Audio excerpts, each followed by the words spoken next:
To the Breeze topic number 6, our final topic for tonight. Make sure you guys check out all the shows on KWAZ Radio. Support the website. Go to the website. Drop your email for the newsletter that's coming. Check out the merch store. Check out all the shows. And make sure you like and subscribe to all the shows. Only will probably be on in the morning in a few hours at 11 a.m. Makari will probably be on later today. Hopefully, D-Web and them will be on in the nighttime. Consider will be on sometime in between there. You guys check out all the shows and support the endeavor, you know. Should be topic number 6, FBA under attack. So we'll watch the video. We'll comment. We'll probably go over 2, of course, because it's 150. But we'll try to keep it close, all right? Ultimately. Good evening. All right. Hey, we're on the topic of IT. Jason Black said that FBA, Foundational Black Americans, have never been refugees. Black Americans haven't been driven across the country because of racist violence since 18. Why do y'all keep coming to me with that Jason Black? Is he even, man, fuck that dude, man. He blocked me years ago, and I was so happy to be done with that fucking ignorant dude. First of all, Foundational Black America don't mean a motherfucking thing. What the fuck is a foundational Black American? Because when Black people came here, we weren't fucking Americans. We didn't have citizenship status. Black people did not have citizenship status. We were chattel. We had no rights which the white man was bound to respect.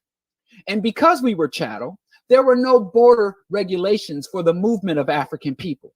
So you literally had entire lots of African people who were brought here from Africa. They docked in the Caribbean. They were processed and seasoned in the Caribbean. They were brought to the New World. There were whole slave trading lots who would basically lease Africans, lots of Africans.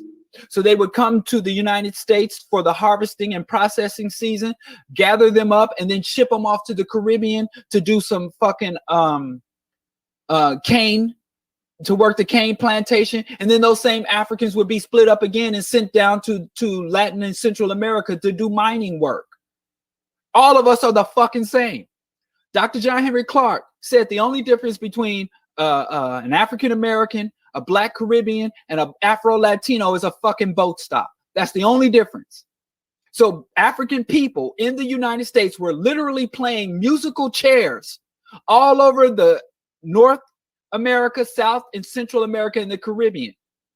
And then after, with the signing in the 1860s, with the signing of the 13th, 14th, and 15th Amendment, the Black people who were here at that time, out of sheer roll of the fucking dice, these crackers signed a sheet of paper and created an African American through signing paper. The African American, foundational American, was not created through history, through culture, through the conscious, deliberate acts of our ancestors. It was created by a bunch of former slave owners who became who created a system of neo-slavery. So, and also America is not the United States.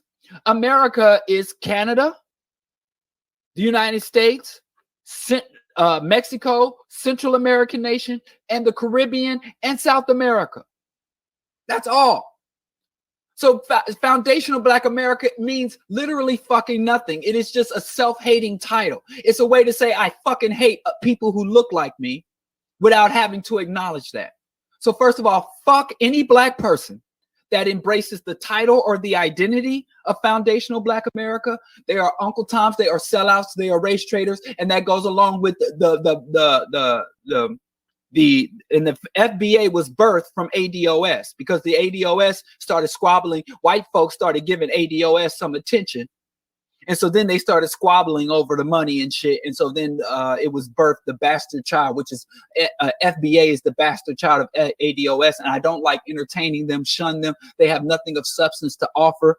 I call that prosperity politics. They have basically assert that the whole future of Black people must rest in getting a shit ton of fiat currency from white folks.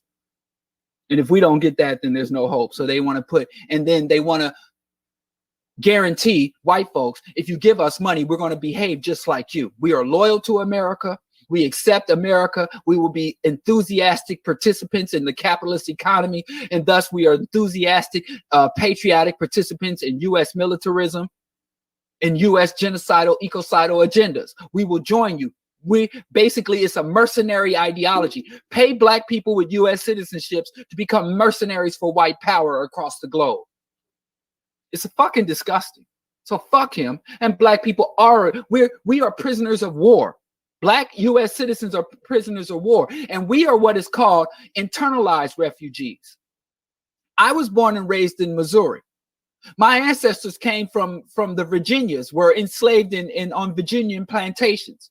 And then they came with the exodusters and ended up in Kansas and Oklahoma and coming through Louisiana. My family been running all over this country for relief since we got here, since chattel slavery and after chattel slavery.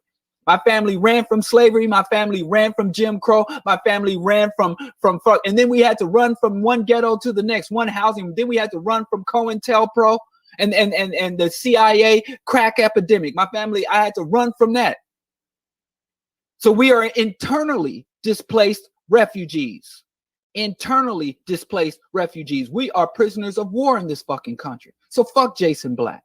Tell him I said it, because I don't communicate with that piece of shit. I don't know why he still has a voice and standing amongst any black people. Send him over to the white folks. I don't know why we're even engaging with that piece of shit anymore. Don't fucking follow him. Don't give him no fucking attention.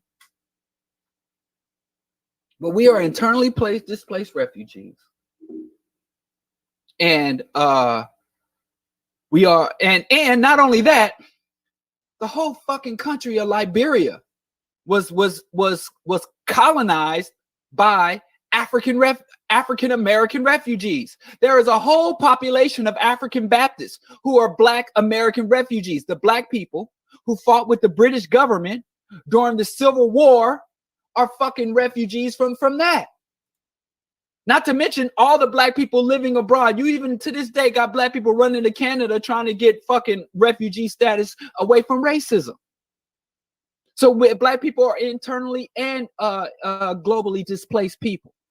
Right now, I was just in Harlem a few months ago. I was in Brooklyn looking at internally displaced people. You go to Atlanta, you go to Atlanta and go out in the street and say, hey, yo, all right? Because half of fucking Atlanta is Brooklyn, Harlem, New Yorkers.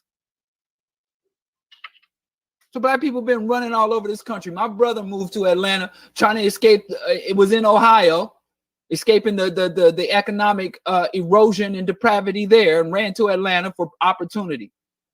My aunt says, black people, my great aunt, my grandma's baby sister, said black people are the wildebeest of the world. Because wildebeest go on these massive migration and all the predatory creatures attack them. They run across one half of the continent and run across to the other.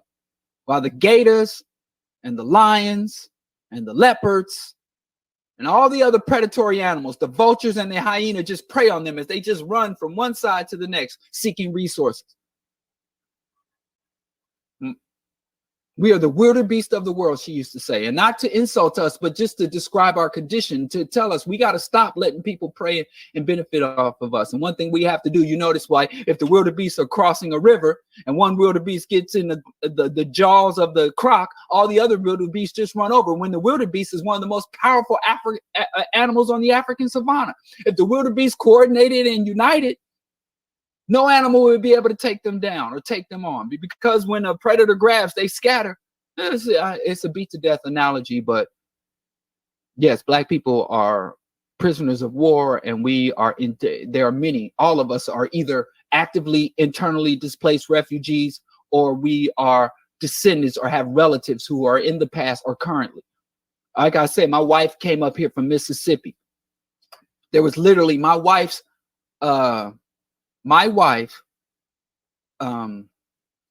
maternal grandfather literally left the South fleeing a lynch mob.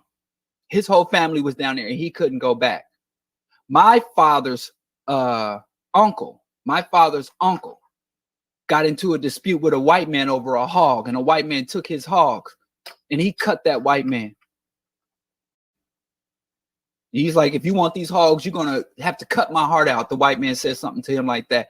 And my great great uncle attempted to do just that. And that's how my father and his people ended up here. I think from Arkansas somewhere. The Great Migration. That's why I don't like that Great Migration. Oh, we just all decided to pack up everything and move to one. That was economic displacement. That was ethnic cleansing. My community right now, south side of Chicago, Bronzeville, is being displaced. Every time I walk out my fucking door, is another white person walking their dog. And they friendly as fuck because we still outnumber them like 90-1. But I know by the time my younger son graduates high school, they won't be so friendly anymore. They're going to be on their phones calling for every little infraction. But they friendly right now because we still got the numbers. And black folks, if I left out and say, hey, black people, let's mobilize to preserve our presence, preserve our power and status in this community. I can't get black people to, oh, you live where you want to live. We so fractured. But I digress. Stay balanced. Yeah, answering some of these questions.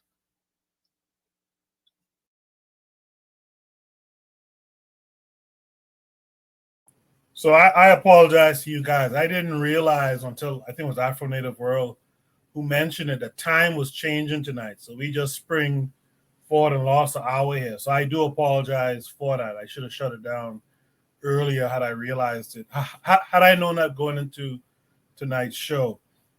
With that said, though, we'll finish this up. You guys saw the obvious thing in there, I'm sure. We'll talk about it in a second. Erzuli. Are you familiar with this Better Call Joseph guy? Nah. No, I don't know who that is. Say? I don't know who that is. That's the first time I'm hearing him, but I'm familiar with the guy he was talking about. What's his name? Professor Black or whatever. I'm confused. Who's Professor Black? Who's Black Troop? The Black Authority.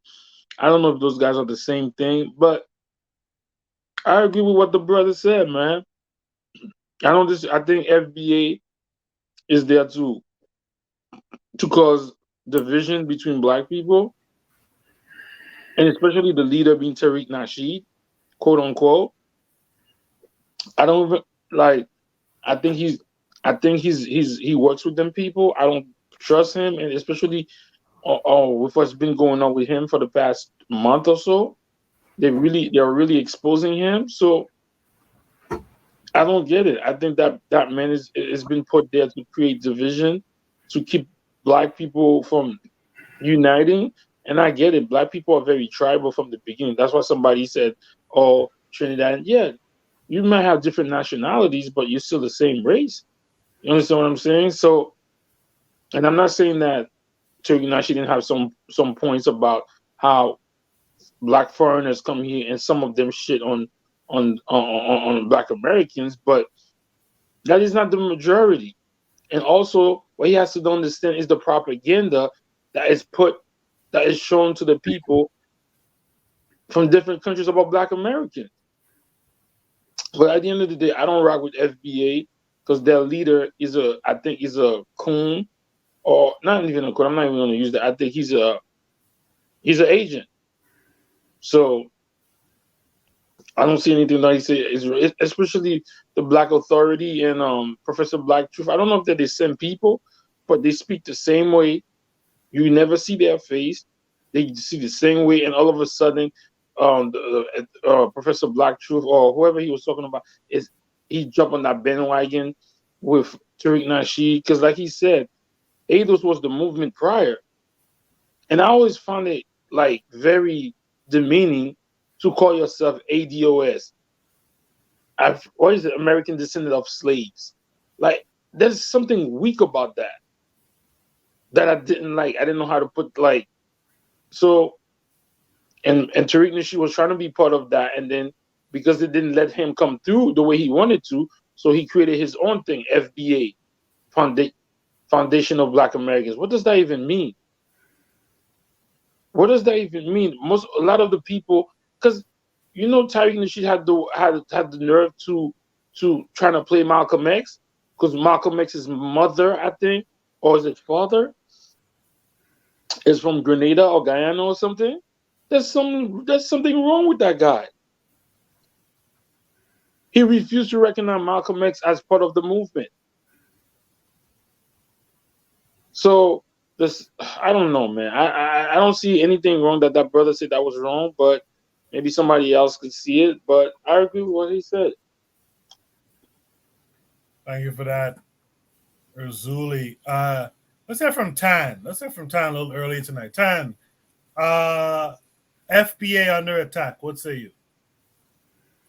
Well, I don't know if that's something new, but from what he was talking about, it seems like it's been an ongoing attack. So, I think he was challenging the narrative of, FBA don't flee and so on, which, yeah, you can have both. Some people stayed and fought, some people, were tired of it and left and then searched for better, pastures. You can't blame, one or the other. You can't tell somebody that. And some people did not, it was not always like a choice, oh, shall we stay or shall we go? For some people, I know that there were incidences where, entire towns were burned to the ground, people were terrorized and so on. So in that instance, it's not whether you're fleeing or fighting and whether you're a coward or not. It's simply you have to do what you have to do to survive. So to making this narrative in terms of fleeing and fighting, it does not make any sense. And then you know even talking about he was talking about migration as if and he said it that it was not just oh, people decided to leave. There were people who were forced to leave, and that's not any slur on their character, is to say that people did what was necessary for them to do. And also when he talked about earlier the history of the foundational aspect of it, it's easy now to say in retrospect, oh, you did that and that and the other, and because now you can't choose. But there was a time when there was no choice. It was not that, oh, you're going to be foundational this, you're going to be foundational that. Your life, your citizenship, your freedom was not in your own hands. So I think it's also romanticizing the past a bit, as if everybody was just standing up and doing the right thing. I think people did what they could, and to the best of their ability, and there were all kinds of different situations. So yeah, it's always been under attack, but the attack was not by immigrants or foreigners or whoever, which seems to me like, well, that's what their concern is about. They should be more concerned about the people who brought them here. Yes, I know about the wholesaling thing, but once you're in this land, let's just say now you're foundational, so you're going to be concerned about the people who are here. You can't always still be saying, oh well, you're here, whose boot is on your neck the whole time, who deprived you of your rights and freedom and your children's and so on.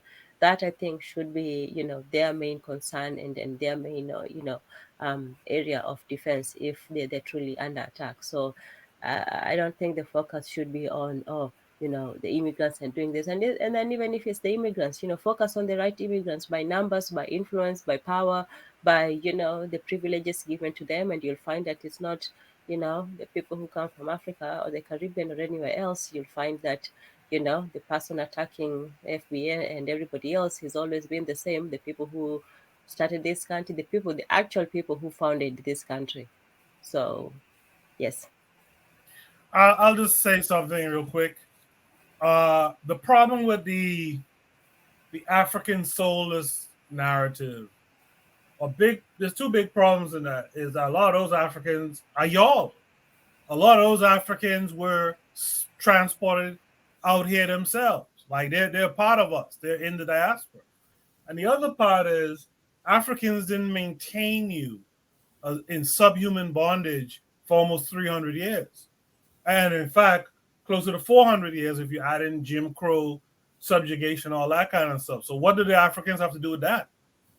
Why don't y'all go hard body against the Europeans who kept you from the beginning in those stages?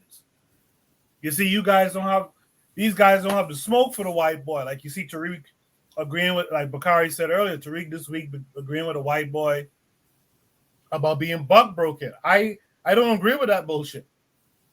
We are buck broken people, and we must admit that. I don't agree with that bullshit. And you pushing these ideas, these white boys pushing. Why don't you get up on them? Why don't you get up on them? Trigger Happy 262 is adding to my point. Africans didn't make an insulated slave breeding system in America. Okay, you want to fault those original ones who sold you for a mirror or some shit? Yeah, I have a problem with them too. But a lot of them, if not all of them, were transported out of there too. And us in the diaspora, we come from those same people too. But it's this white boy who's held us down institutionally from the inception of this country. By the way, is this white boy's America that goes into Africa, that goes into the Caribbean and exports his nonsense, including Black American nonsense. So when you see Africans say, stay away from Black Americans, I'm sorry to tell y'all, and actually I was pleasantly surprised. This brother Tahaka Bey was talking about that this week. I had to comment on his video. When we see the cultural product, right?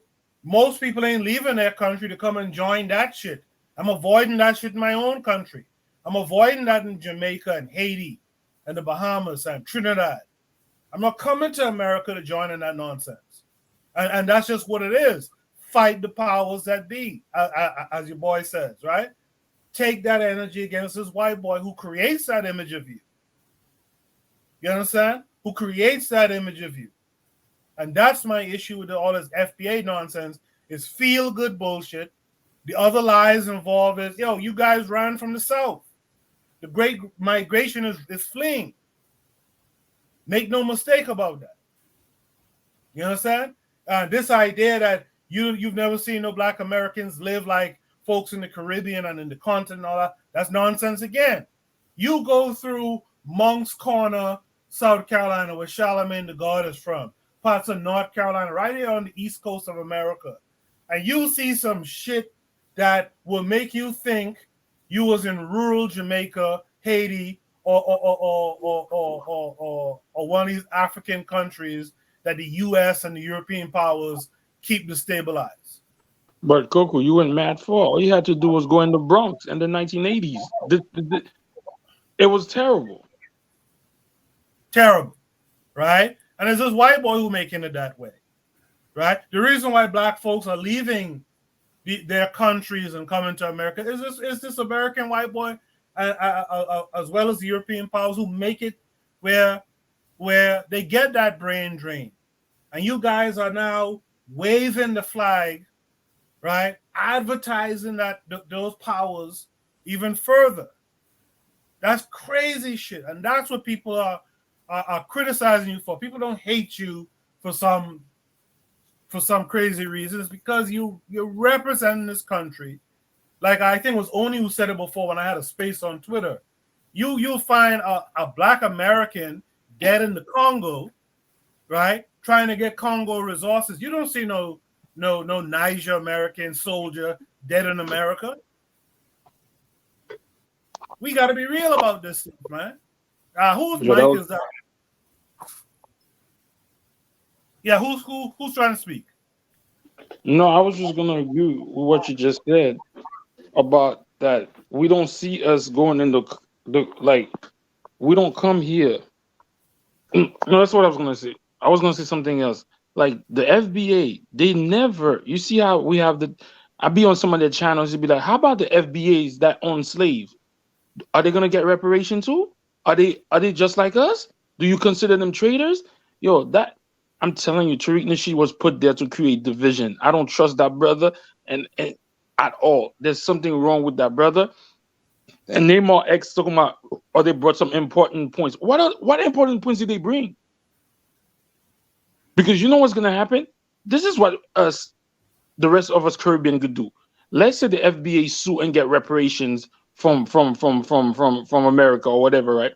Do you know what the Caribbean people could do, or the African people? They could sue America for reparation too. All the natural resources that they go all over the world and take, which forces us to leave our home to come to this country to make a little living. Like, I don't get it. Like, yo, go ahead. I yield the mic though. I appreciate it, Zuli. I'm pretty sure I didn't hear from Jose. Jose, what say you? Well, the brother touched a lot of points that I that come up to me on this subject, and that we have a lot of similarities. Immigrants born or raised in the West, and descendants of the transatlantic slave trade. And he checked a lot of them. And what was it that I wanted to say? Yeah. What? Yes. What his aunt, the little sister of his mother, said that, like, the African is the wildebeest, or the black folks are the wildebeest of the planet. And yes, true. We move to the Netherlands and move on to Luxembourg. End up in France. Yeah. I mean, all the examples that he gave. I see that. I see that around me. We are one people, right? And by the way, FBA under attack. I think the nonsense started in North America. They weren't answering to being called what is it, Akata and all that. They even hijacked it just to become a victim again in some sort of angle. And I believe some Somalians have responded, etc. But that's after years of ADOS and FBA insults, and all this FBA. What FBA does is prove that white supremacy ain't a thing. White supremacy does not exist. Everybody is happy to have somebody under him, and everybody agrees that the bottom is Africa. So just as long as you're not African, you're doing okay. Just as long as I'm not African, my children have no big bellies and flies in their eyes, and it's dry, and diseases. We all know the Western what the West did with our image. So everybody is again, and that on its own proves the weakness of the white man. Because if it was a single man, he would be a gossiping hater, right? But since we are talking about nations, he looks powerful with his slander and back talk and attack on the image of the only man on this planet, and that's the black man. So yeah. People, everybody is looking, even we, because I speak in first person when I speak of North Africans, North Americans, or Caribbeans, or Brazilians. It's we. So even we look for somebody under us instead of fighting the power. So that's yeah. It's people should feel ashamed for associating with with either of the two. And I pass the mic. I appreciate that, Jose. Thank you for your insight there. I just want to add something too. America has a strong way of exporting. I'm gonna use a gas term here. That juju that they do, man. I remember. I'll tell y'all something. You guys know where I'm from. Where I'm from is many islands. So I'm from the capital, like Buana, I assume. In the north, there's an island called Grand Bahama. When I used to play basketball home, the guys from that most northerly island used to brag about being more Americanized. And I remember I used to look at them Freeport folks, Buana.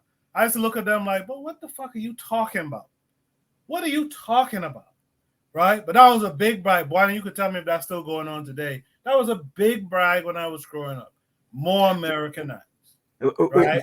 May I add to my own words, and you've actually added something too. All these side similarities, right? So you speak of the Northern Island where they act more westernized. That's on the Cape Verde Islands too. But what I forgot to add to my words about this subject, I want to emphasize on something. The Immigration Act of 1965. There was something going on globally within the capitalist or Western countries, and I mean on the financial or industrialized level, because they needed the workforce.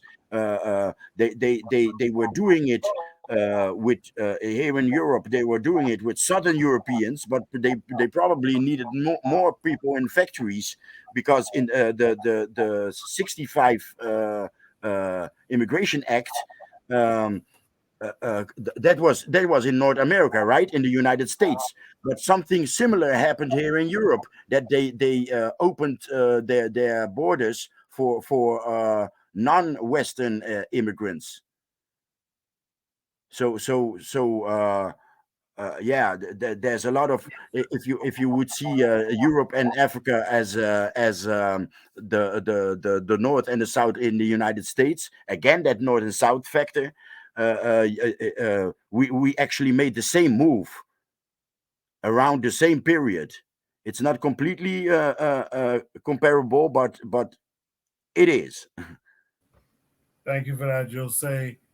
Did I hear from Real Black Gentleman on this one yet? Real Black Gentleman, what say you? I mean, I'm kind of torn about it, because I get a lot of the arguments that a lot of these guys are saying. You know what I'm saying? I get a lot of the sentiments. I think that, as a Black American, I know that my people, we have yet to get, yet to be settled properly, even after the end of the Civil War in 1865. So, we Black people have yet to be wholly set by Reconstruction. This, like, everything that's happening in this country is a result of the interruption of Reconstruction for Black people. And so I always feel like, especially in the more that America goes out and intervenes overseas, the more it's it's just more of an excuse to not set Black people right, and they're not going to. How would I say it? I'm not one to. I think that Black people in this country have a right to distinguish themselves as any other group of people with the identity would name themselves relative to another group of people spatially and geographically. You know what I'm saying? Even though, the ocean is the wildest, separation. It's not like, just across the river where one group of peoples and another group of peoples agree that river, is a boundary between those two peoples, and the nature of being snatched up and being a collection of a whole bunch of peoples between a whole bunch of rivers. You know what I'm saying? Even though we've been here for 300 years, it is enough time to a degree to say that, things can happen, empires can rise and fall under enough period of time. And just the nature of Black people in the main who've been here, especially ever since and before the end of slavery, there's something different here. It's just, it is what it is. Now, RBG, yeah. Let me ask you a question. Yeah. Are you distinctly Black American and not African, or are you? I'm an African who happens to be, born out of African parents who live in the United States. Who passed through the American experience, right? Yeah. All right. Not the, again, I'm not going to say it's the American experiences. You know what I'm saying? I'm not even going to amplify it like that. And just in this place called the United States, you know what I'm saying? I don't want to give it weight. I don't try to see just the nature of geography and the consequence of the United States and of slavery does say that Black Americans have a distinction, but it's not to say that we are un-African. I am not un-African. I am not, you know what I'm saying? I'm not going to go and go on an un-Africanizing campaign in America. I think that part of it is that a lot of what people are saying, that, you know, what Tariq is, a lot of it is petty. Some of it, though, it is Black people just trying to assert themselves and to make sure that we're not an undifferentiated mass of Blackness who just happen to be here in the wealthiest country in the world, which is why a lot of people would be here from African lands and Black lands far in, and why, and it's all about, if I think the main argument is that if you come to this country, don't be afraid to distinguish where you came from. Don't turn into, I'm Black like you. It's not that simple. You know what I'm saying? It's not that simple. And that goes back, I don't want to take up too much time. I would say that some of the FBA, the ADOS is garbage. The FBA is kind of has a touch more swag, but none of them are actually like professional reparations getters. They're just kind of like rabble rousing and trying to get up attention. That, you know, it's a small thing. You know what I'm saying? I'll give it a bit of prop, but again, some of that stuff is out of place. But I mean, some people act like tethers, and I mean, it is what it is. I mean, you don't want to be some of these personalities that wind up who are not Black, who are not born in America, but who come to America, have prominence in who represent Blackness in America, that does not is not cogent with a natural born Black American person. That's all I got to say. I don't want to go too much further, but I mean, I think that distinction is a good thing for everyone, because Lord knows I just cannot go to any other predominantly, especially if it's predominantly Black, and just all of a sudden, you know, there will be pushback. Someone will say, look, I know you have our people's attention, but you're not of the soil. And these things do matter to collections of people who identify themselves. I'm going to go ahead and yield. I feel you on that, RBG. I'm a Bahamian, but I'm African first. So I understand, like John Henry Clark used to say, be proud of where you're from, you know, but always remember you're an African. So that's the importance to me, and my issue with the ADOS FBA stuff. I mean, these guys don't even use the A as for African. Like it's real strange. I guess Buana fell off. I guess his gal cutting his ass now for being up late. You know, them Lutheran gals biggity like that. So I understand what Buana. Thanks for coming through. And thanks for the prompt. I think I heard from everyone but Carl and Oni, right? Did I hear from Tanzan on this? Yes. Okay. Oni, what say you? Yeah, you see how Buana said that I was going to bloviate or whatever, whoever knows what that word means. But 30 minutes later, I didn't even say nothing. What was I going to say? Yeah, as far as delineation is concerned, like, yeah. Do me a favor in your answer. I want you to address this statement by Norma, which I know is not true, because you guys had the AME church and all that kind of. You guys identified as African, but I want you to address that. Oni, go ahead. That's just wild. But I don't even know how to address that one. That's just wild. But what I did want to say is that, you know, when it comes to the delineation, like, people already did that. You know, like, you would just ask a woman where she's from, and she would just say, oh, my folk are from Carolina or something. And you're like, oh, okay. Or she'd be like, oh, my people's from Haiti. And you're like, oh, okay. You know, like, we've already done that. And then if somebody sounds like Bakari, right? Like, we already know, like, that dude has like some Southern roots or something. You know what I mean? We've been doing this delineation. You know, as far as, you know, what Narva is saying about you know, people call themselves Black, that's not a thing, that's not true. Like, you know what I mean? Like that's not even true. I mean, unless he means like we were calling each other the N-word or something. But that was like given to us by this white boy, you know? But like, here in New York, there's the African burial grounds, and it's not even something like, it's not even the name that like white folk gave it. it's the name that they gave the burial grounds. I don't know if y'all can hear that, but it's the name that the burial grounds. You know, while they were burying their own people, you know, in New York City. Africans calling that African burial grounds. Yeah, go ahead. Yeah. Like everybody knew who they were. I mean, again, like even if you were to say black instead of African, it's like I think if they were to use it at that point in time, they were using it interchangeably. Like they weren't saying they weren't African. Like you gotta remember these people came from Africa. You know, like there's not even like us where we're like, oh, we're 400 years removed or something, right? No, these people literally like lived in Africa for most of their adult lives, and then they showed up in America. You know what I mean?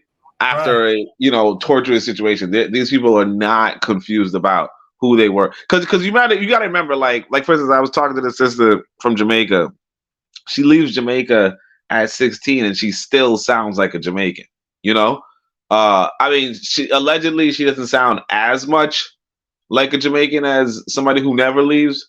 But she's still, that's whatever. I don't want to do it. But that said, like these people who were kidnapped from or who were taken from Africa, they were, they like, first off, didn't even know the language and all that kind of stuff.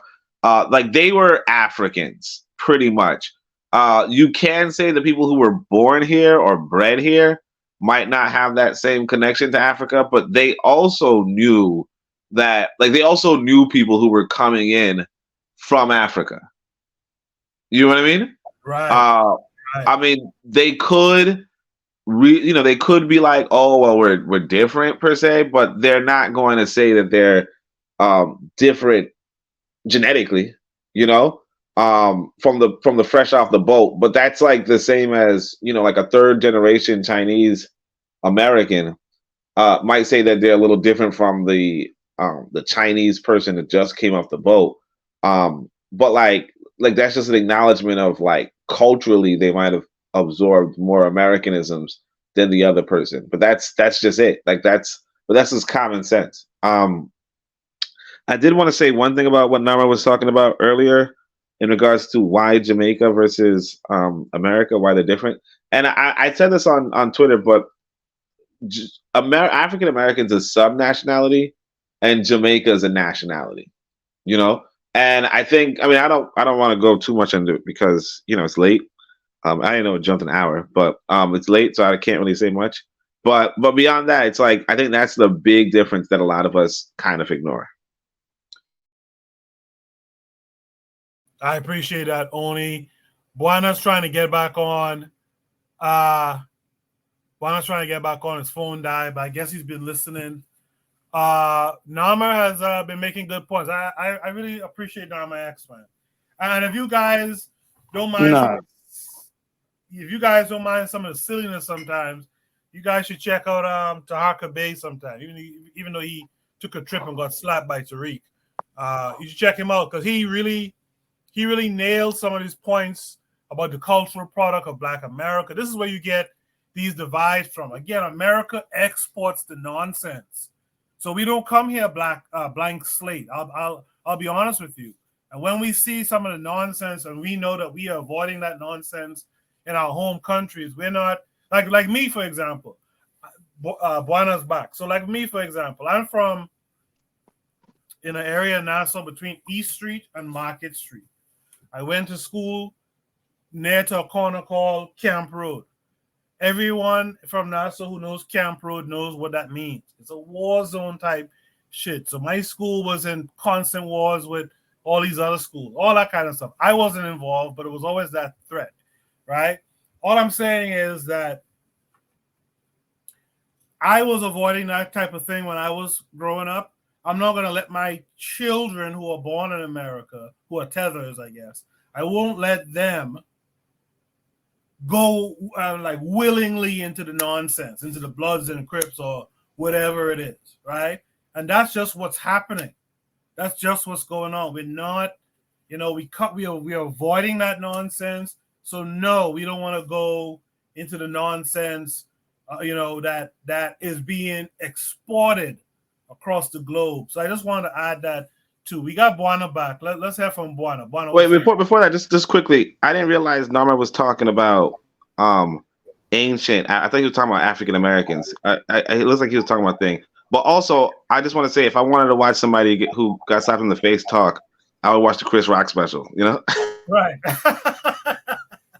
No, not the fellow talk a bit. I actually caught him during the day. I think it was this past week. He had a Twitter space and a live stream, and I think it was that day. And he broke down, and I was surprised because you don't usually hear folks, black folks in America, Africans in America, really break it down.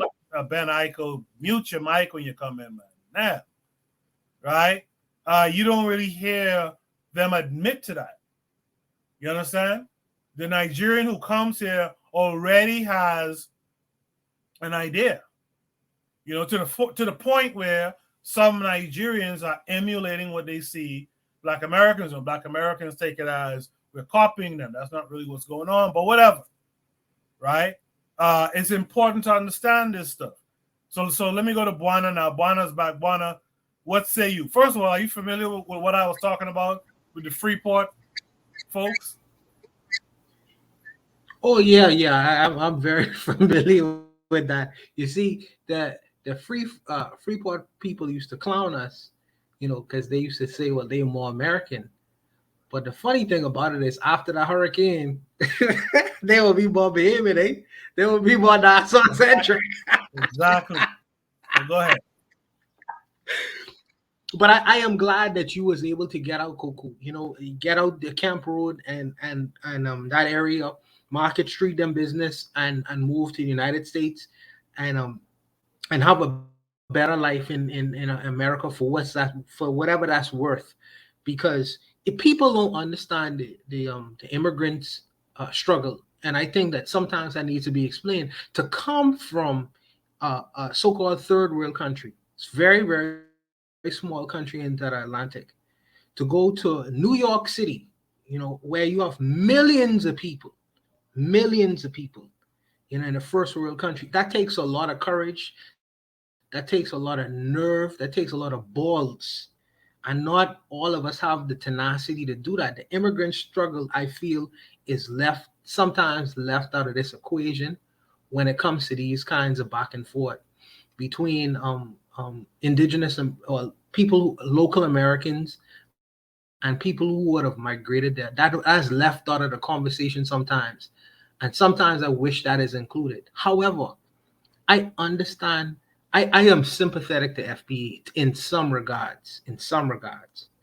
And what I mean by that is, I understand that you feel the Black Americans, the local Black Americans whose family has been in the country for generations, they feel like they have priority within that country. Because, like the brothers used to say, they fought in wars, they bled for that country, so they should have priority over the newcomers. I understand that. I truly do. You know what I mean? On the face of it. There are some other things that I believe will go into that argument, but I understand that argument, in fact. Because when people come here and achieve status in this country, there are arguments to say, well, y'all are newcomers. We sons of the soil. So we should take precedent and priority in our own country, respective countries first and foremost. So in that regard, I understand that. However, I believe that in this discussion with FBA, I feel sorry for them, because many times when I hear their arguments, a lot of it is ahistorical. They don't understand their own history. Not only that, when their interactions between the so-called Black immigrant and themselves, it's always from a perspective that is just like a one-to-one kind of situation. They call it, I forget the word I'm looking for right now, but your experiences does not supersede the vast number of Black immigrants who enter into the country. So just because you may have a negative and interaction with a black immigrant, that doesn't speak to the vast numbers of people who come into the country. So you can't label your one small interaction and say that all the immigrants think just like that. That's very unfair. That's very unfair. But since people don't want to do the work that it would take to really find out, a broadened perspective, they just leave it to this idea of this African or Caribbean person coming to undermine the society. And I think a lot of it has to do with self-hate as well. I think that goes into the pot as well, because this black xenophobia doesn't only go for black Americans who live in America, but for, in particular, white Americans, because they want white immigration. They don't want black immigration. They want white immigration. They have no problem with that. Because with all this immigration talk, I barely hear arguments talking about the white people coming from Norway trying to undermine black society, or even Mexicans who are in larger numbers. I don't hear these kinds of arguments when I hear these things forwarded. So I think that it's a disingenuous conversation for a particular reason. And the reason is to FBA, flex bank account. So he want to foment these black hatreds between one another because it causes him to become enriched. He become a wealthy after all is said and done. Tariq Nasheed will be laughing all the way to the bank because he understands that there is money in black hatred, self-hatred. There's money in black self-hatred. And that's the unfortunate thing that we have not really understood yet. There is money in black self-hatred. So, and because the rappers have become rich off of it. Black self-hatred has caused many people to become billionaires, propagating that nonsense. And this is what he understands, and this is why he is so popular. This is something that we have not necessarily dealt with within our communities. This internalized hatred we have for one another.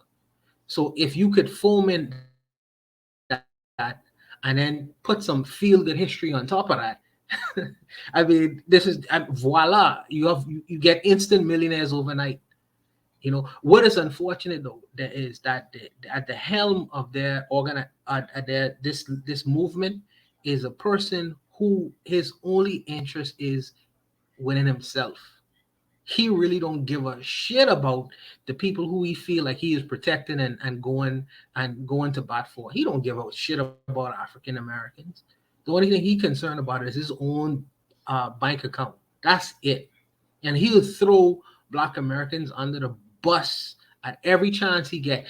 When you see his interviews, in particular with white interviewers or white audiences, his position, his manner changes so much. He becomes a whole new person. But when he speaks to his own audience, he calls them all kind of names. He talks about their mothers. He talks in a very negative view to his own audience. But he understands that to get the black dollar, you must disrespect the black consumer. The more you disrespect a black consumer, the wealthier you get. And that seems like counterintuitive, because you would think that if you insult the black consumer, whatever he consumes, you would think that he would not give you money. But a white business owner, the only thing he has to do is appeal against the black consumer's pride. Say, you can't afford this coat, or you can't afford this automobile, because he understands that pride and shame is big in the black community. So that black person would pull out all stops in trying to buy the thing that white person says that he could never have. You know what I mean? So just disrespect him, disrespect his dollar, just shame him, use pride, and you'll keep these guys rich. This is counterintuitive to consumerism, but they understand to get the black dollar, you must insult the black consumer. That seems so counterintuitive. But I'll stop there, man. I'll stop there. I appreciate you, Buana, and I'm sorry we went over time tonight. We went late, all to 4 o'clock in the morning. I do apologize to all of you, but I noticed that A lot of you are strong commenting in the comment section. Nama X is this is not an attack against Africans in America at all. It's not an attack. I just want folks to Afro-Native World said all three. Yeah. I think he's responding to the poll. Okay. I just put up a poll in there. Are we African? Are we black? Are we Kimatu? Etc. You guys can respond to that poll before we end it out. But yeah, it's not an attack on Africans in America. It's more an attack on the handlers, the folks who are creating and pushing this division thing, and not speaking the truth to power about what's really going on, what's really like for example, I know Tariq came up, and this is not really about Tariq per se, but there was a time when Tariq used to tell y'all straight up. For example, me and Buana from the same place, he used to tell y'all Bahamians built Miami. You know, and what people don't tell you is like Bahamians spilled, as well as other Caribbean folks, spilled blood in America too, building America also. I'm not saying we were the first, but we came along and we helped contribute to this nation too. In fact, if you look up the history, there's a couple of cities in Florida, in Miami area, that were Bahamian completely, and the Ku Klux Klan protested and killed Bahamians down there back in the day, back in the 1920s. You know what I'm saying? So it's not an attack, but let's be real about what's really going on. Not just the little microaggressions, but what America is doing completely to our folks from Africa around the globe. You know what I mean? So that's what this is about, really. I think Carl is the last person, right? Did I get everyone else? Yeah, I'm the last one. Yeah, Carl, your whole government is up there, man. I know. I gotta be more careful. You know, I gotta start being be more You gotta get your Swahili name. something, because you know this ain't working, man. But I'll keep it brief because I Diallo, you know, he has a Q&A. He answers questions. And he communicates with people because he has a radio show on Black Power Media. But anyways, one of my, Jason Black, he's another one of these YouTubers similar to Tariq. You know, he was talking a lot of shit. He was saying that, if you come from another country, you're cowards. And Black Americans have never run from our challenges, even though we're all oppressed. And, I'm thinking that's not historically accurate because, as Diallo was saying in the video, Black people have ran to Canada during the Underground Railroad. They created Liberia, trying to run from racism in the United States. They also run internally between different states, between the North and the South, and now people are coming back south again. There's even an area in the Dominican Republic, I think it's called Samana, where African Americans left the United States in the 1820s and went down to to the DR. It was in The Haitian government paid for them to come. Don't forget to add. Thank you. The Haitian government paid for them to come. So you have a situation where African Americans have been leaving this country. They go to there's a generally a sizable expat community in Ghana of African Americans that moved over there. So I'm not understanding where he came up with this knowledge, but then just the whole ahistorical aspect of it. Carl, if I could interject. Yeah. Listen, Bahamian people come from where? Right? And the people that they come from came from where? Barbados, right? Barbados, yeah. Go down to Trinidad, Fifth Company.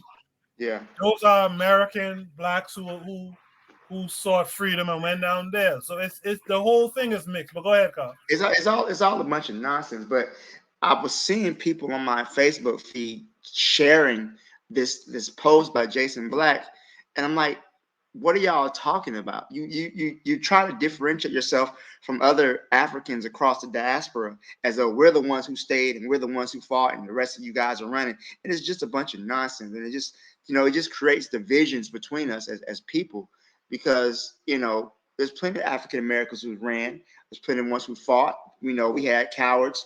We had soldiers. We've had, we've had everything, the whole gamut of everything. So to me, I just wanted to kind of post that comment because to me it was ahistorical, and it just serves as more of a dividing technique. On my father's side, I'm Geechee on my father's side. So I know I can't speak it, but I can understand some of it. But to me, that's those people are from Africa. Wait, hold on, Carl. Is your Yes. father where you get that Hezekiah name from? Yes. Yeah, that explains a whole lot, right, Buana? Go ahead, Carl. Okay. Because Clyde is just a Bahamian, and he don't just know it. He don't know it yet. I just don't know it. He Okay. know it yet. But yeah, that's all I'm gonna say. I just thought it was really divisive. At a time we need unity, we need organization. You got people like Tariq, you got Jason Black causing disunity. I think in a couple of years you're going to discover that these people are really agents and they're on the government payroll. I think that we're going to find that out at some point in time. But people they just like to follow nonsense. All right, and I know it's getting late, so I'm going to end it there. I appreciate that. I forgot Ben. Let me get to Ben in 1 second. Let me just quickly say that Oni says that Tariq admitted to being an agent. I didn't know that. I'm not surprised, but he's definitely an agent. And it's so simple. So shout out for two reasons. Shout out to Brandon from Pan-Africanism Strikes Back. I saw him show up on Bakari's channel on Friday with Buana. I was very impressed by that because a lot of guys start to get these bigger channels and they don't really mess with the smaller channels. I appreciated that from him. I appreciate what he's doing and calling out the grifters. And shout out to Tahaka Bay. Even though I put up that short about Tahaka Bay getting slapped, shout out to that guy too for what they're doing. Ben, you heard everything everyone had to say. What say you? Yeah. Can you hear me? Yes, go ahead. Okay, this is what we have to understand. Tariq has always been a plant. Because when you go back and look at it stuff, the way he moves, it's very funny. He's funny at what he does. It's so amazing to see that Tariq, like the way that Brandon exposed them is like, wow. I already knew this guy was a plant, but the way that he was just getting the money for that museum. First of all, he didn't even have them. He didn't even get that museum. He said it was gonna be bigger, but then he got a small. Then he got like a little small, dense thing, and then you invited people like Vivica Fox. How are you getting all these connections to get Vivica Fox to go to your museum? Then you have Riza Islam never showed up. This is from Taka Bay. If you were watching it, Marisol Dixon, like most of all the people that were speaking back in November, none of them even showed up. Not even one. Not even one of them showed up. But here's another thing. Why has Yvette Carnell, why has Tone Tosh, why had they not said anything? They're afraid of her. Really? Oh yeah. Well, it makes sense because they'll be involved in this too. This makes sense because they were doing the xenophobia, they were disrespecting, they were doing, and these other YouTubers have been silent too. Oh, that you know what? You want to know why they're quiet? Because all the grifts will come no. All the grifting they've done through these Cash Apps and these GoFundMe's. That's why. That's all it is. But it's like the way Tariq, he's basically just collapsing in front of us. After he lost that trial, we knew Tariq was gonna just collapse. He's just collapsing as he is, and should be. Yeah, I agree, Ben. I think what those guys are doing is good stuff. The problem is that black folks value entertainment a little more than seriousness. And so, like Carl said, it'll take another 60 years when we're all dead and the FBI releases the fact that they had these paid agent provocateurs out there. And then black folks will be like, oh, goddamn, he really was an agent. It's too late by that time. The damage is done. The damage is kind of done now, to be honest. Damage is completely done. But I think it's starting to realize. But this comes back to the civil rights movement too, because a lot of those guys in the civil rights movement were Asians too. And none of those big six, all those members of the big six were coons. Every last one of them. I agree. Ben, give your last thoughts on this, and we'll wrap it up. I know you got to wrap it up. Like I said, the ADOS movement, the FBA movement, it's all Asian. But then I know this video that he said, it's great that he's exposing the fact that it's exposing right wing. Okay, yeah, because you have to understand it's a deeper background. You got to go back to groups like the John Birch Society. You have to go back to organizations like the Council for National Policy. When you look into those two organizations, the John Birch Society and the Council for National Policy, you will understand where this goes from. Say things like America First, the American Security Council. When you start looking that type of, then you're going to understand where this ADOS, FBA, and then you see from that right-wing perspective, and then you see the left. This is a bipartisan fraud. They use both the left wing to victimize and then the right wing to spew out their anti-black hatred. This is bipartisan. Period. End of story. I appreciate that, Ben. Only, I know you have a show in a few hours. Only, do you have that PDF of that book from Chinwezu that they were talking about in the chat? Do you have that? Is Oni still there, or did he drop off? Maybe he only dropped off. My bad. Only you can answer. Pardon me? Wait, sorry. What's Chinwezu's book? What was the name again? It was talking. Trigger Happy then wanted to know if someone had it on PDF. I thought he asked about Check on the Job. Somebody asked about Check on the Job. Well, I didn't see that. I saw the Chinwezu. Yeah, I asked. Yeah, but you didn't say the title of the Chinwezu book. You guys in the chat repost the name of the book. Go ahead, African Mind. Oh, okay. But Vana didn't say what the name of the Chinwezu, the Chick on the Jump book was. He just said, he described it, but he didn't say what the name was.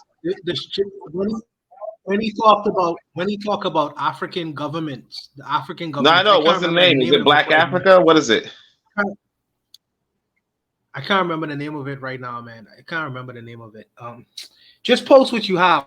Post what you have on all the PDF on books that you have on Chakanta D. I'll appreciate it, brother. Yeah, post it on the Discord if you can. Can I say something? Yeah. Go ahead, Azuli. The funny thing is, this is how I know we are in so much trouble. All these people that Tariq Nasheed, those so-called elders, no one saw him that he was a grifter. Now look at all these people that were on his videos sideways too. So y'all didn't know Tariq Nasheed was the way he was? So I see Professor Maul started criticizing him. Well, after he paid you? After you made money? Smalls backtracked all of that, by the way. What you said?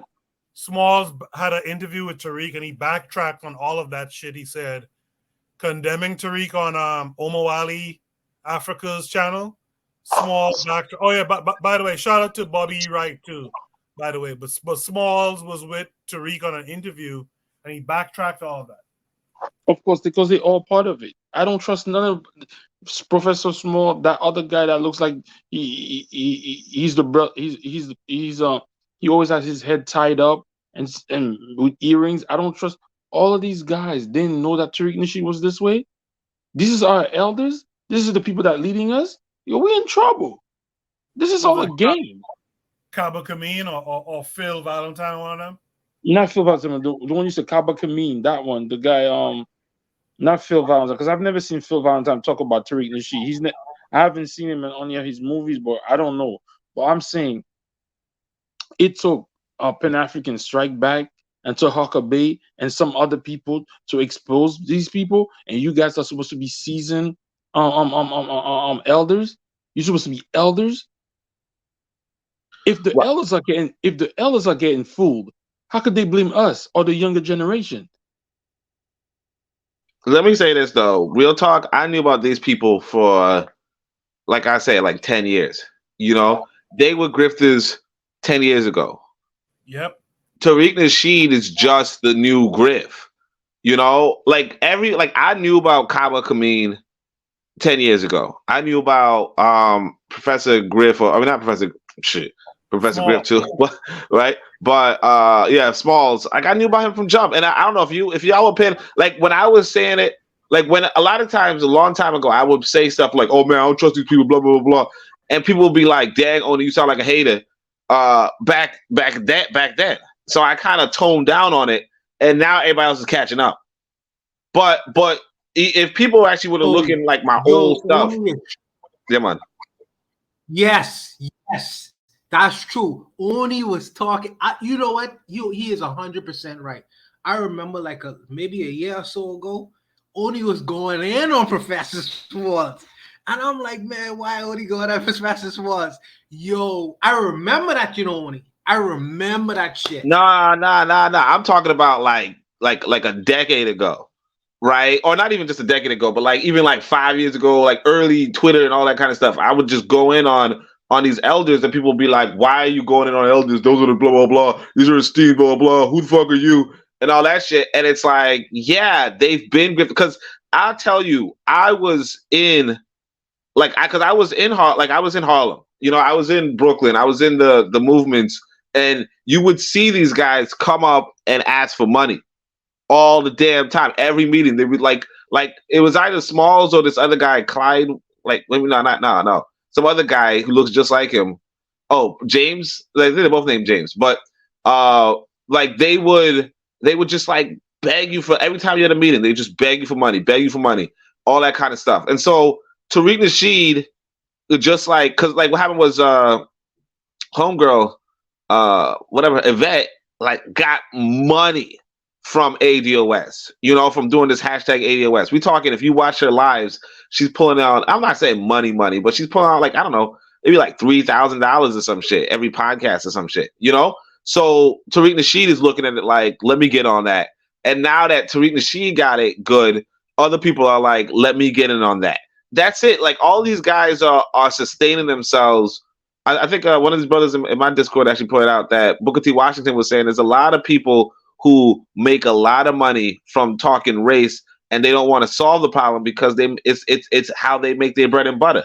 You know, Yvette Carnell's to do nothing. Yeah, Yvette Carnell's to do nothing. How is she gonna be pulling in $3,000 a day or some shit? She's not gonna do that with whatever skill she has. You know, she's gonna get that from, you know, just talk, and all she gotta do is talk shit about immigrants, talk shit about people that sound like Buana. That's easy. You know what I mean? Same with Tariq. He's like, look, all I gotta do is talk shit, and I get this kind of money. Fuck yeah, you know. And so that's the thing that like a lot of people want this. Like a lot of people want that gig because there's a lot of white folk I know. Well, not know personally, but like white folk who are like, hey, can I talk about video games and make money? Can I talk about this and make money? Like everybody's looking for how they can just talk about whatever and make money on YouTube. Yvette hit gold. Yvette struck gold. And after Yvette strikes gold, you end up with a whole bunch of other people like, how can I get a piece of that gold? And like, I don't blame her, right? You know, this is the economic system that, you know, people will critique, right? But at the same time, it's like, you know, long before Tariq Nasheed, that Professor Smalls was doing it. The other guy was doing it. The guy who said that, because I remember this one brother used to say that Amos Wilson was the ultimate Garveyite, and there's like a video of this guy who says it, and like he's been doing it. Like all these people just been doing it from jump, and it's like, you know, the only honest one I could say is probably Leonard Jeffries, right? But beyond that, it's like, what about just Dr. Clark? Dr. Clark's dead. No, I mean, when he was around, was he a grifter or was he sincere? He was a socialist. I think he was a sincere socialist. But like, I didn't really follow him because he was, like I said, a socialist, and like he was always talking about Christianity. Like him, Dr. Ben, they were good. Like they were good people. But like there are the people who like just kind of bit their style and you know made it about some old bullshit. And I'm not saying all of them, but for the most part, like they all come from the same cloth. But like everybody knew Tariq Nasheed. Tariq Nasheed's a freaking pimp. Like he's a former pimp. You just went on his shit, or like a former wannabe pimp. You know, Right. you just go on his shit because he's he you know he could reach a wider audience, and if he could reach a wider audience, like that means that you can grift better. You know what I'm saying? Like, and like everybody knows that's how the world works. It's like if Jay-Z says, "Hey Oni, can you talk in the beginning of my video?" Like, yeah, I know exactly what I'm talking in the beginning of this video. You know what I mean? I'm not personally doing that. Jay-Z's not gonna ask me, but you know, I completely understand why somebody would take that opportunity. So so that's all I'm saying. Like everybody knew this guy was thing. And like another example of somebody everybody knew, just to cut it short, was Al Sharpton. Everybody knew Al Sharpton was a grifter. Like they knew him from childhood. Like he was like an up to no good child. But like they still, like I said, like if somebody can get you a bigger platform, you know, you go with it. You know, I'm not gonna say that that's always a bad thing, but it always screws you over. And you know, like disaster. Like this is what it is. Tariq Nasheed, like everybody knew. So we're done with the show tonight. Hold on, one real quick. Neymar said, "Don't you make a break." Yo, how are you an elder? You claim to be elder. Wasn't Professor Smalls born during the Malcolm X and Martin Luther King era? So you didn't learn nothing from the COINTELPRO? You didn't learn nothing from their tactics to destroy the black community? I don't understand why he's saying, "Oh, we make it," or Tariq Nasheed were well guarded. Why are you there for as an elder? They're not elders. They're not elders. These are suckers. But see, this is a lot of things a lot of people don't understand. A lot of people over the age of 50 have been groomed through this civil rights stuff. Have been groomed. They've been completely groomed through the civil rights nonsense. But that goes on today. But we don't got time. I can go over that next time. But Khaled was under Louis Farrakhan, but we see the difference. But Khaled was actually more real than Farrakhan. And Farrakhan's another grifter we don't talk about. Yeah, we gotta talk about Farrakhan a bit more. In fact, we should do a prompt. Anyone who's out there who wants to post this on the Discord, we should do a prompt about the grifters, because something I notice is we don't talk about the grifters and MLK's there, or the grifters and Garvey's there. And I think we need to take account of that too. We need to expose the grift. What is the sleight of hand that these guys are doing? It's not just the ego boost thing. There's more to it. But for time's sake, we got to end it here.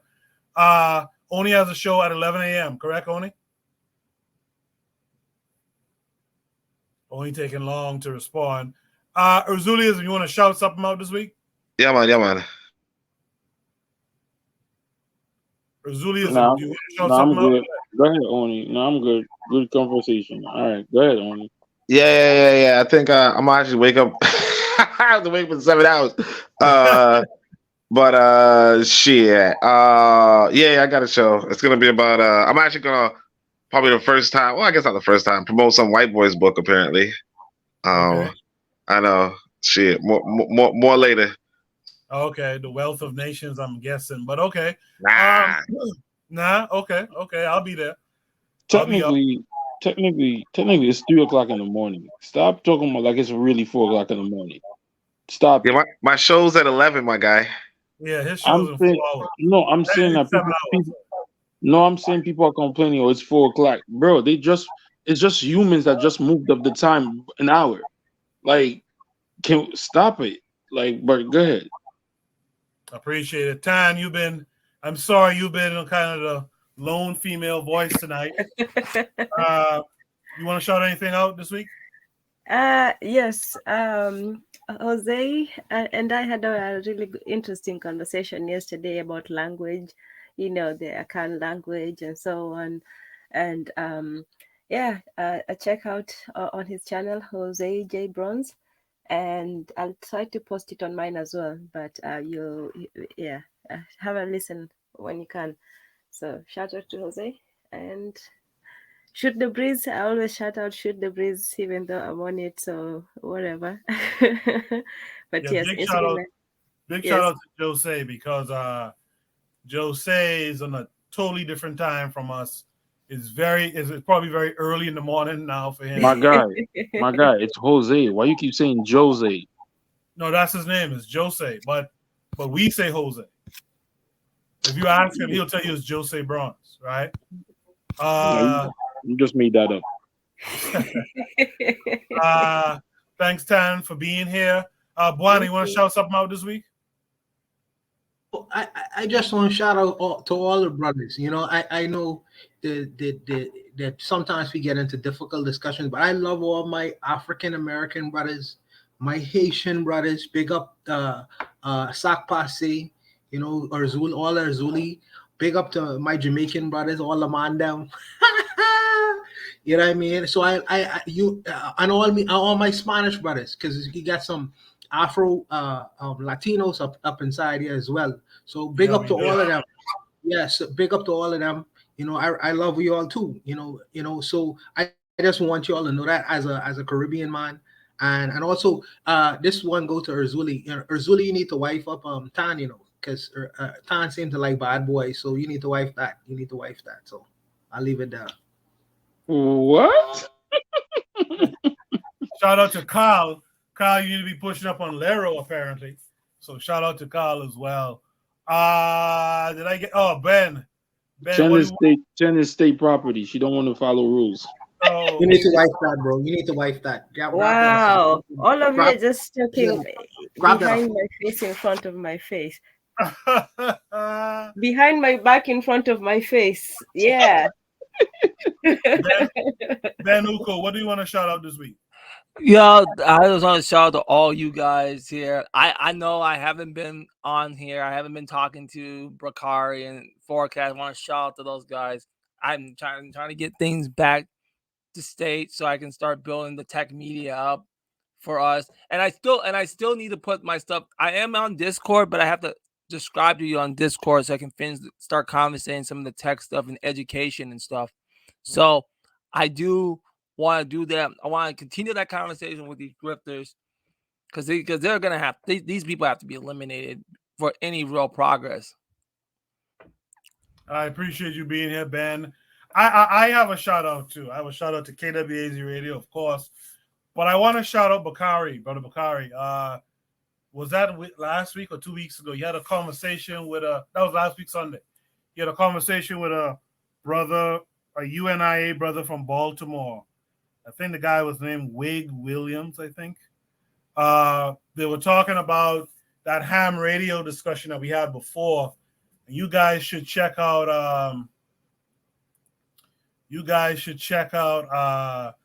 my community tab. I did the thing. I followed through what I was supposed to follow through with so far. I actually got the ham radio. It's supposed to come tomorrow. I ordered the course. You guys can go in the community tab, click the link, order yours as well. I have a channel on the Discord for study. Yeah, let's get serious about this stuff. The next thing, I'm going to share those with Oni and Arzuli and them who live around by me. I got an insight to a black gun club. If you guys are interested, let me know. We could do something about that too this coming summertime when the weather is much better. So shout out to KWAZ Radio. You guys support the merch store. It's up. Check out the Discord.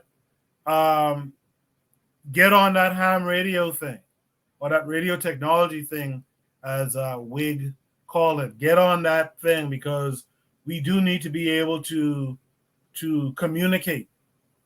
Anything could go down where we are. We do need to communicate. Check out the episode of Bakari's show that I put in that post there. And you guys listen to that episode. It's very good. Oni was there, myself. I want to say Buano was there, and Forecast, etc. So you guys check it out. I think I got everyone tonight as far as shout outs. Did I get Real Black Gentleman? I'm guessing I did. Oh yeah.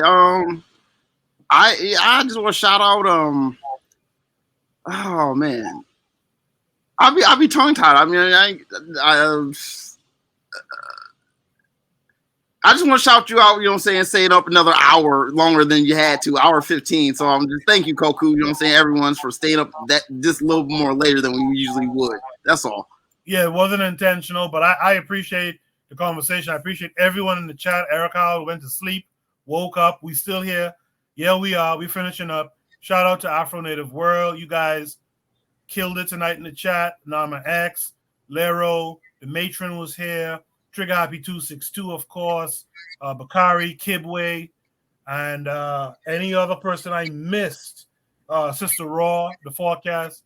I apologize if I missed anyone else, but thank you guys for being here. Shout out to everyone. We'll be back next week, but I really want y'all to come back next week and say, hey, I got involved with this ham radio thing. Where's the channel for study? Let's get into that study. And lastly, let's also study this economic situation that we need to conquer. All right. You guys be good. I'll see you next week. I'll probably see you during the week on some other KWAZ radio show. Until then, you guys be good. I appreciate all of you. Peace. Bye-bye.